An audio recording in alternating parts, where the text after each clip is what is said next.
Hey, how's it going, Tanner? Hey, good. Eric, how you doing, man? Doing Long good, time man. no see. Yeah, man, I meant to come out here a couple weeks ago, but it's been swamped at the end of the season. I know how that gets, man. Yeah, you staying busy? Dude, always, you know. How the Definitely kids? I think you have two little kids growing up right now, huh? Dude, they're doing really good. Bruce actually just finished first grade. Awesome. Buffer starts kindergarten next year, so, you know, I have my hands full. I can imagine so, man. You get them snowboarding? Are they playing team sports? What are they up to? So they do love coming to the mountain with me when I go every day. Not quite into the team sports yet, but once they get older, I'm going to kind of let them decide, you know, pick and choose their route. Not really going to Start them off short, though, right? Exactly. You have to, man. You have to. Oh, yeah. How's business going? Dude, business has been really good, you know, just finishing up the winter season. So we had a very successful winter season.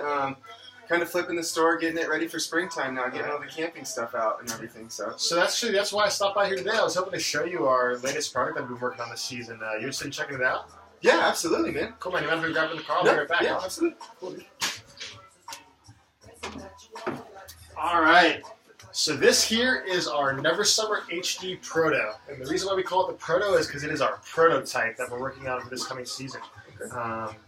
First things first, you've heard about Never Summer, right? You know about our workshop a little bit, or our program? So I don't really know a whole lot about it. I hear a lot of customers in the store kind of chit-chatting with each other about it, but I've never really researched anything or looked into it much. Yeah, so Never Summer is based here in Colorado. Okay. We're manufactured here by hand in Denver, Colorado.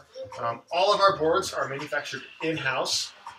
Handmade, so we don't have any machined products. This is all handmade by our workers. Okay. Yeah. So with that, do you ever have any problems with shortages on your orders, not being able to get those out on time for your buyers? Or That's a good question. So being handmade, obviously there's a little bit larger or higher manufacturing time. It takes a little more time to make these boards. We have ran into issues in the past, but generally we feel that lower supply gives us that higher demand. You know, people want something that they can't have, and that kind of helps our numbers a little bit. So that's something that we don't want to overproduce, but at the same time, we want to make sure that our customers, our shop owners, are getting the boards that they need. So that's something that we work one-on-one with our customers, each specific on a basis by basis scenario. So yeah, that's awesome, man. I know a lot of our consumers are all about the locally made products and everything. Do you do tours in your manufacturing facility to let people go kind of see how they're made and everything? Yeah, we love when people stop by. We have a whole program set up. Customers come by. They take a tour through our manufacturing facilities. They see how the boards are made.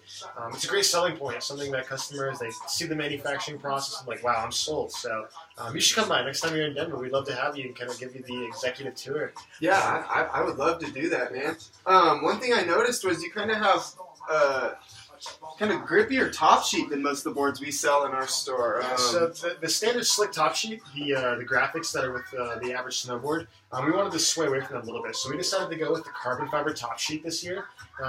This is going to allow that durability for the snowboard. Gives a little bit more ruggedness and strength to the board. Okay. As well as it's a little bit grippier, like you were saying. A lot of times the people who we plan on using this board, they're not going to be needing a stomp pad. So this is something that it's a little bit different. We're trying something new. Like I said, this is a prototype board. We're not really sure how the market will take it, but we're hoping it's going to be a success. So let's get into a couple more features of the board. Huh? Yeah, absolutely. So this board is a twin tip board. It's non-directional, and what that means is that both the top and the bottom side of the board are completely symmetrical. There's no difference in the shape or the performance, regardless of which direction it's traveling down the mountain. Okay.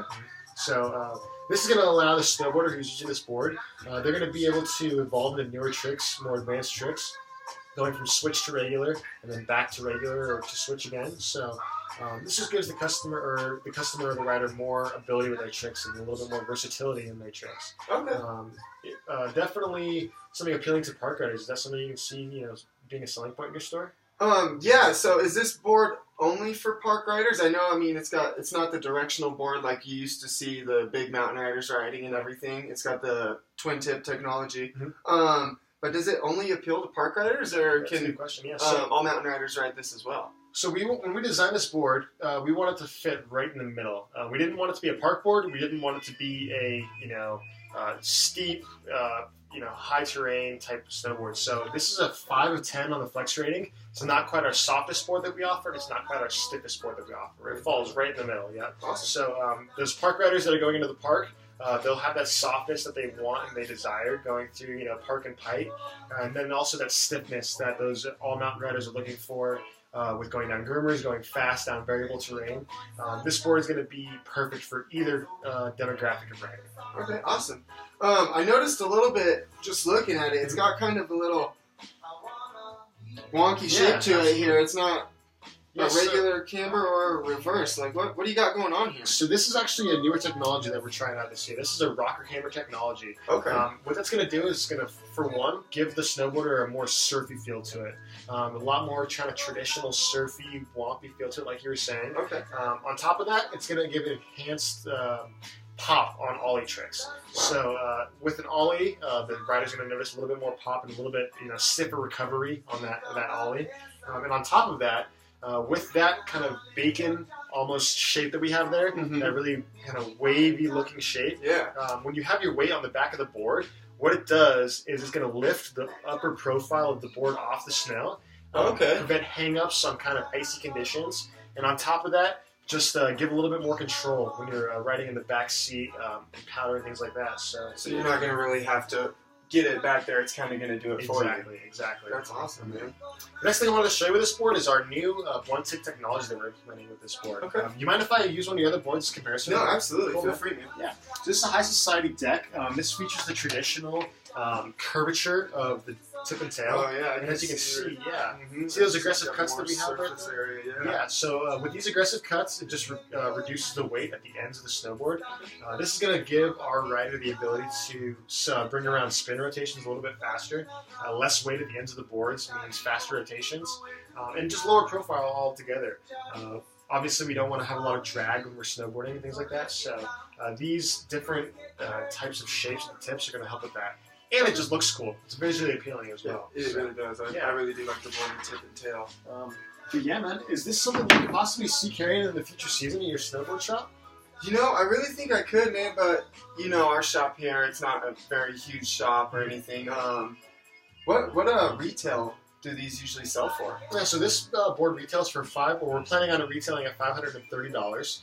That's what we suggest to the retailer itself. So it's definitely a superior board. Customers are going to get what they pay for with that price. It's expensive, but this board is going to last multiple seasons for their customers. So. Does it come with any manufacturing warranties or anything like that? Great question, yeah. So all of our snowboards are manufacturer guaranteed for 2 years. Okay. Especially if they're going to bring it to our personal. We encourage the customer to bring their warranty claims directly to us. We don't want that burden to be on our shop owners, people that are retailing or retail sales of the board. That's not their responsibility. Anything that's structurally damaged or any kind of damage to the board, we want them to come to us with that. So that's something that can definitely help you guys out with as well. Yeah, that's awesome, man.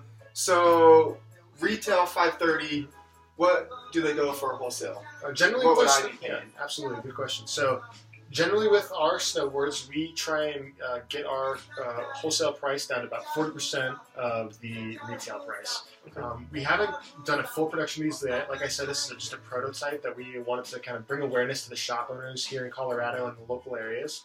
So the reason why I stopped by here today, I just wanted to show you this board.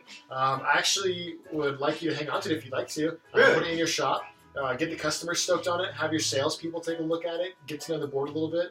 Just kind of build the stoke on it. Yeah. Absolutely, man. I think what we might do is either hang it right above the register, get our customers to see it every time they're paying for something, or if you guys don't mind, set it up as a promotional display in the front of the store and say, like coming soon or could be coming soon, depending on kind of the feedback we get from customers, seeing kind of what they feel about the board. We really anticipate this board to be a popular one, and everything that we can do now to just increase the visual aspect of it and get people to look at this board and get ready to purchase it for this next season. That's what we're looking for. So how about I come back here in about 2 to 3 months once we start getting production going, and we can start looking at prices and how we're going to get you guys supplied on these guys. How does that sound to you? Yeah, that should give me enough time to kind of set this up, kind of get some customer feedback on the board, and see if we'll be able to sell it in my shop. Awesome, man. Well, it was nice meeting with you, Tanner. I appreciate your time, bud. Hey, Eric, you too, man. Hey, take it easy. Day. You too. See you, bud.